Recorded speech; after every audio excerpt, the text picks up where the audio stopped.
এখন মধুমাস, এখন আমাদের চারিদিকে আম এবং কাঁঠালের গন্ধে চারিদিকে মৌ মৌ করছে। এই সময়ে ডায়াবেটিস রোগীরা পড়েছেন খুব বিপদে। তারা আমাদের কাছে এসে প্রায়ই বলে যে ডাক্তার সাহেব, এখন তো মধুমাস চলতেছে, আমি কি একটু আম বা কাঁঠাল খেতে পারবো?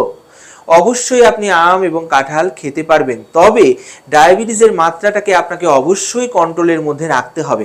আপনি যদি ডায়াবেটিসের ওষুধ অথবা ডায়াবেটিসের জন্য যদি ইনসুলিন নিয়ে থাকেন, তাহলে সেই মাত্রাটাকে অ্যাডজাস্ট করতে হবে ডাক্তারের পরামর্শ অনুযায়ী, এবং সেই অনুযায়ী ডায়াবেটিসের ওষুধ বা ডায়াবেটিসের ইনসুলিনের মাত্রাকে নিয়ন্ত্রণ করে আপনার ডায়াবেটিসের মাত্রা যদি স্বাভাবিকের মধ্যে থাকে, তাহলে অবশ্যই কিন্তু আপনি আম বা কাঁঠাল খেতে পারবেন। তবে আম বা কাঁঠাল খাওয়া শুরু করে আপনি যে এক বাটি আম অথবা দেখা যাচ্ছে যে একটা কাঁঠাল একবারে খেয়ে ফেলবেন, তা কিন্তু হবে না।